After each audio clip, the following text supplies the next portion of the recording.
નમસ્કાર મિત્રો, હળવદ શહેર અને ગ્રામ્ય પંથકમાંથી બેફામ પસાર થતા ડમ્પર ચાલકો સામે કાર્યવાહી થતી જ હોય છે, પરંતુ આ ખનીજ ચોરીના જે વાહનો છે તે મોટાભાગના નંબર પ્લેટ વગરના હોય છે અને જેને લઈ અકસ્માત સર્જાવાનો પણ ભય હોય છે. ત્યારે આવા અકસ્માતોને રોકવા માટે જિલ્લા કલેક્ટર દ્વારા એક સૂચના આપવામાં આવી હતી અને આ સૂચનાના અનુસંધાને હળવદ મામલતદાર, હળવદ તાલુકા વિકાસ અધિકારી અને હળવદ પોલીસ દ્વારા એક સંયુક્ત ટીમ બનાવવામાં આવી હતી. આ સંયુક્ત ટીમ દ્વારા કાર્યવાહી કરવામાં આવી હતી અને હળવદની મોરબી ચોકડી પાસેથી 2 સફેદ માટી ભરેલા ડમ્પરો ઝડપી પાડવામાં આવ્યા હતા. આ બંને ડમ્પરો સામે કાયદાકીય પગલાં લેવાયા છે અને ખાણ ખનીજ વિભાગે લાખોનો દંડ ફટકાર્યો છે. આમ તો અહીંયા હળવદ પોલીસની આજુબાજુ જે પોલીસ સ્ટેશન છે તેની આજુબાજુ ઘણા બધા વાહનો પડ્યા છે.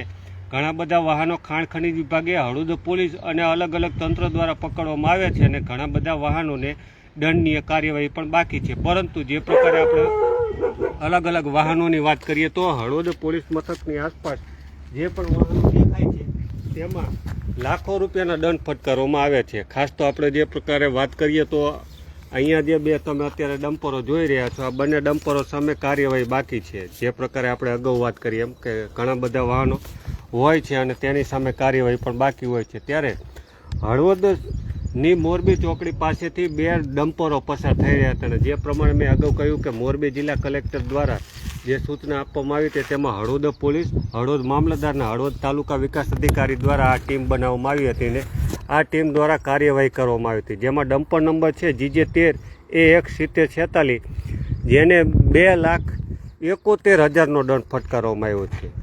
એટલે ખૂબ મોટી કાર્યવાહી કહી શકાય.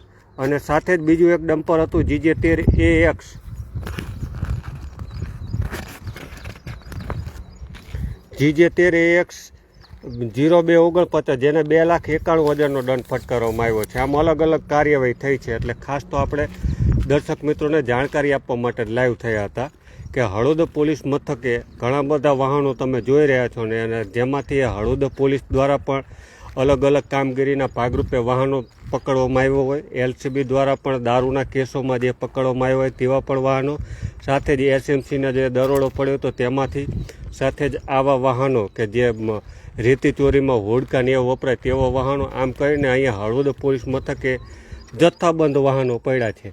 પરંતુ જે પ્રમાણે મેં અગાઉ વાત કરી તે મુજબ કે ખાણ ખનીજ વિભાગે પણ 2 દિવસ પૂર્વે સુંદરી ભવાનીથી જે દરોડો પાડ્યો હતો ત્યાંથી 2 હિટાચી અને એક ડમ્પર પકડી પાડવામાં આવ્યું હતું. જોકે હજી તેને દંડનીય કાર્યવાહી નથી થઈ. શું કેવા પ્રકારની દંડનીય કાર્યવાહી થશે અને કેટલો દંડ દેવામાં આવશે તે પણ આપણે દર્શક મિત્રો સુધી પહોંચાડીશું. પરંતુ જે પ્રમાણે મેં અગાઉ વાત કરી એમ કે હળવદ શહેરમાંથી જે બેફામ ઓવરલોડ ડમ્પરો પસાર થાય છે તેને રોકવાની જવાબદારી કોની?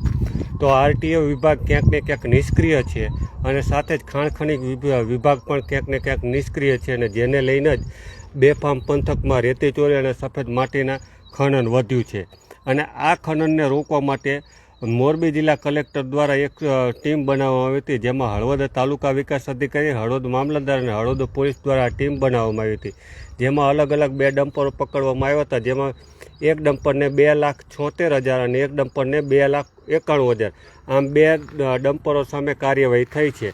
અને બંને ડમ્પરોના મેં અગાઉ જે પ્રમાણે વાત કરી તેમ કે GJ13AX7046 જેને 2,76,000 અને એક GJ13AX0249 જેને 2,91,000નો દંડ, આમ અલગ અલગ કાર્યવાહી થઈ છે. સાથે જ આ જે સુંદરી ભવાનીથી જે હિટાચી 2 પકડેલા છે અને આ એક ડમ્પર છે તેની સામે કાર્યવાહી બાકી છે. એટલે શું કાર્યવાહી થશે તે પણ આપણે દર્શક મિત્રોને જણાવીશું. સાથે જ જે 2 ડમ્પરો છે રેતી ભરેલા તેની સામે પણ હજી દંડનીય કાર્યવાહી બાકી છે અને તે પણ આપણે દર્શક મિત્રો સુધી પહોંચાડીશું કે કેટલો દંડ આપવામાં આવ્યો છે. એટલે જે પ્રકારે માહિતી મળી રહી છે તે મુજબ કે હળવદ પોલીસ દ્વારા જે અલગ અલગ કાર્યવાહી થઈ હતી તેમાં 2 અલગ અલગ દંડનીય કાર્યવાહી થઈ છે.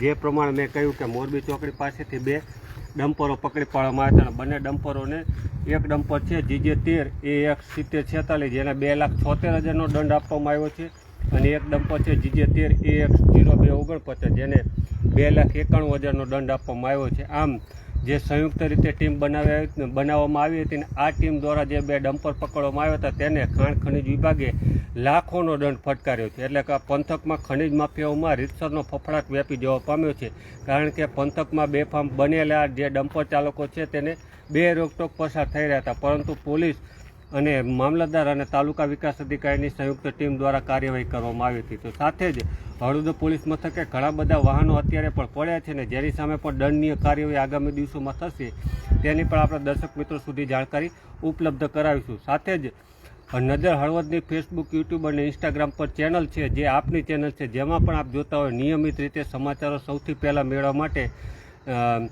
અમારી ચેનલને લાઇક, શેર અને સબસ્ક્રાઈબ કરો, જેથી કરીને નિયમિત રીતે આપના મોબાઈલ પર સમાચારો મળતા રહે. આભાર મિત્રો.